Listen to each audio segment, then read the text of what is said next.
Assalamualaikum warahmatullahi wabarakatuh. Ketemu lagi dengan saya Dr. Iswandi Darwis, spesialis penyakit dalam. Kali ini saya akan membahas apa sih perbedaan terapi plasma konvalesen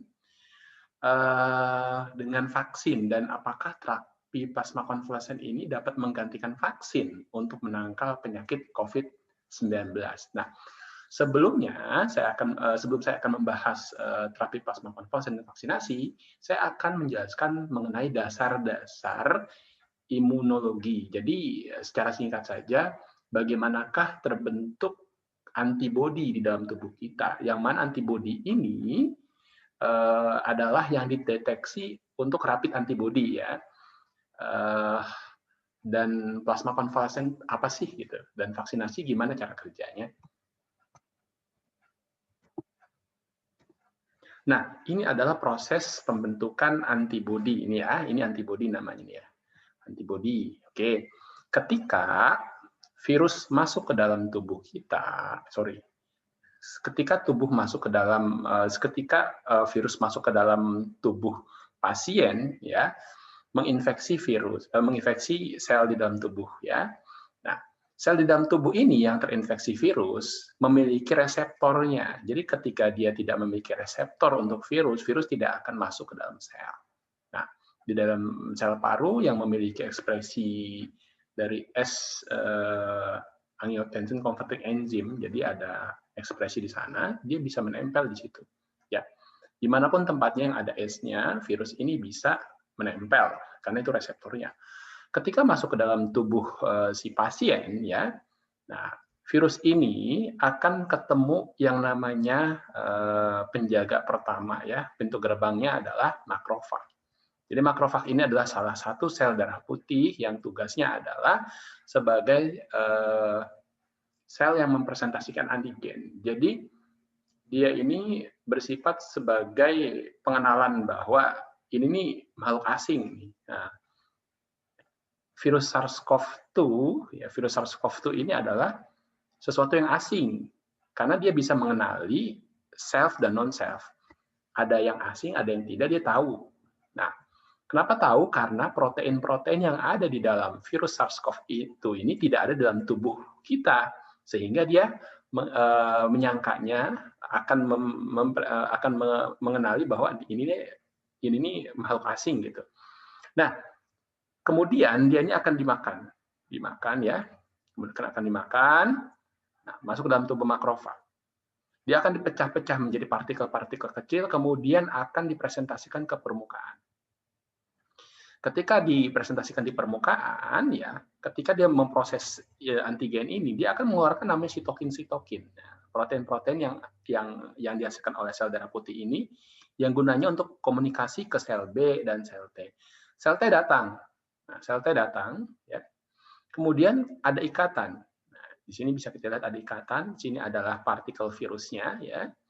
Nah, kemudian sel T ini akan mengeluarkan sitokin lagi, yang mana dia akan memfasilitasi perubahan sel B menjadi sel plasma. Nah, sel plasma inilah yang menjadi sel untuk menghasilkan antibodi. Ya, antibodi. Antibodi yang pertama dihasilkan ya, pertama awal M, IgM namanya, imunoglobulin mula-mula M, IgM ya. Nah, ketika antibodi dihasilkan, dia akan mengikat virus. Karena spesifik, antibodi akan dihasilkan hanya untuk virus yang mana yang menstimulasikan gitu. Nah, pada hari keberapa? Hari ke-7 biasanya. Hari ke-5, ke-6, ke-7 ini udah mulai muncul imunoglobulin M. Nah, sehingga pertama kali masuk ya, antigen virus yang pertama kali masuk itu tidak bisa dideteksi antibodinya. Oleh karena itu pemeriksaan yang efektif untuk memeriksa apakah ada infeksi virus pada minggu pertama ya rapid antigen. Sedangkan rapid antibody pada hari ke-7 ke-8 dan seterusnya. Nah, ini antibody ya. Antibody ini yang pertama dihasilkan adalah IgM, kemudian minggu kedua ketiga akan dihasilkan imunoglobulin G namanya. Nah, apa sih plasma konvalesen? Jadi ketika ada pasien yang sembuh, ya, survivor COVID-19, dia menghasilkan antibodi di dalam tubuh dia karena sel plasma di dalam tubuh pasien yang sudah terinfeksi COVID-19 itu sudah mengenali bahwa dia menghasilkan antibodi yang distimulasi dari antigen COVID gitu. Antibodi ini fungsinya untuk apa? Ketika ada antibodi, dia akan mengikat virus. Ketika virus ini diikat, dia akan dihancurkan. Nah, oleh karena itu kenapa disebut virus ini adalah self-limiting disease, penyakit yang akan sembuh sendiri. Kenapa? Karena antibodi dalam tubuh kita ini dihasilkan, ya, kemudian akan mengikat virus tersebut, kemudian virus ini tersebut akan hancur. Obat antivirus itu tidak membunuh virus, tetapi akan menurunkan perbanyakan virus. Ya, jadi efektif digunakan pada awal-awal infeksi.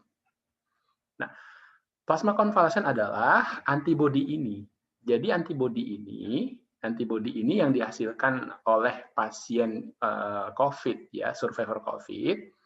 Nah, dia dipindahkan, diambil, diekstrak, dan diberikan kepada pasien yang saat ini terinfeksi COVID. Nah, kenapa? Karena pada saat ini infeksi COVID, pada saat hari pertama sampai dengan hari ke-6, ini belum ada antibodi. Dan pada hari pertama dan hari ke-6 inilah di mana infeksi tersebut terjadi infeksi perbanyakan virus terlalu banyak gitu. Nah, di sini pada hari pertama sampai dengan hari ke-7 itu belum ada imunoglobulin. Nah, oleh karena itu dibantu oleh orang yang memang sudah terinfeksi COVID dan menghasilkan antibodi. Teorinya seperti itu. Ya, jadi antibodi ini, ya, yang ada pada pasien yang post COVID, ya, dimasukkan ke dalam pasien yang saat ini COVID. Gitu. Kenapa? Karena tubuh pasien yang saat ini COVID itu belum membentuk antibodi. Ya. Nah, tapi kalau vaksin itu beda. Kalau vaksin itu adalah yang dimasukkan adalah ininya, virusnya, virus yang dilemahkan atau partikel virusnya. Partikel virusnya ini dilemahkan, virus yang dilemahkan atau partikel-partikelnya masuk ke dalam tubuh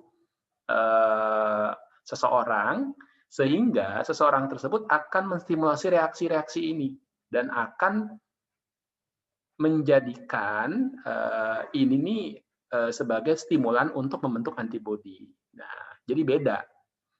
Kalau plasma konvalesen adalah antibodi yang pada pasien post-COVID ini diberikan pada pasiennya, pasien yang saat ini terinfeksi. Oleh karena itu, plasma konvalesen ini adalah mengekstrak antibodinya dan digunakan sebagai terapi. Sedangkan kalau vaksin itu adalah memasukkan virus yang dilemahkan atau partikel virus yang tidak berpotensi untuk menjadi sakit, dan tetapi tubuh kita menghasilkan antibodi ini. Nah, lebih efektif mana? Lebih efektif ya ini dong. Dimasukkan partikel virus yang imitasi atau yang bohongan lah ya. Sehingga nanti ketika virus yang beneran masuk, nah tubuh kita sudah ada antibodi, gitu. Nah, kalau sudah diberikan plasma konvalesen akan bertahan lama nggak? Nggak akan bertahan lama karena antibodi yang diberikan kepada pasien dari survivor COVID itu tidak bertahan lama.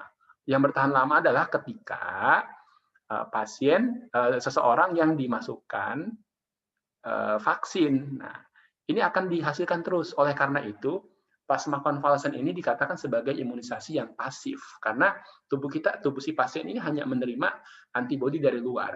Sedangkan kalau vaksinasi adalah imunisasi aktif karena tubuh kita yang diberikan vaksin secara aktif menghasilkan antibodi.